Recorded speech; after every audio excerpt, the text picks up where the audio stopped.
Dear Diary, it's October 21, 2023.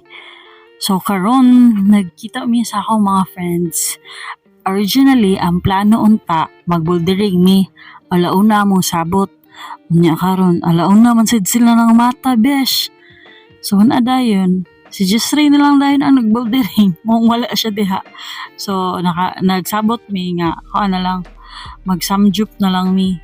So kana lang kanang wala ko'y plan nga i-voice over ni, pero it's already 12:42. So technically August 22 na karon. Nga lang, grateful lang gid kay akong heart siguro tungod kay kanang nagkuan magud mi nagtabi mi about sa ang life goals and everything nga. Unsay mga target namo, unsay mga goals namo, pila ka years, inana ba ka?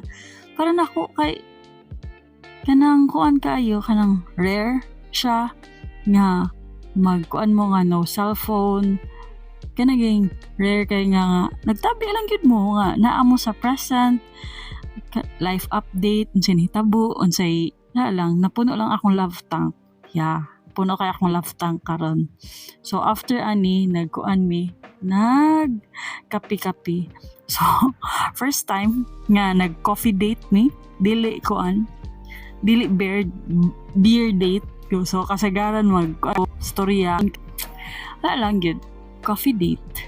And I'm so happy. So ang mga coffee date kay gikag alas 8 man siguro. Yeah, gikag alas 8 hantod nag alas 10 na lang, besh. So inana mi daghan na kay may planong nabuhat. So kanang naami mga nasabutan mga nasabutan nga planong buhaton. So hopefully and manifesting na mahitabo siya, ma-achieve na namo ang mga goals. O diba, grabe maka-fun yung manifest. So mao na to kay matog na ko, sports fest pa namuon niya. Oh my gosh, then it's almost 1 a.m. Bye.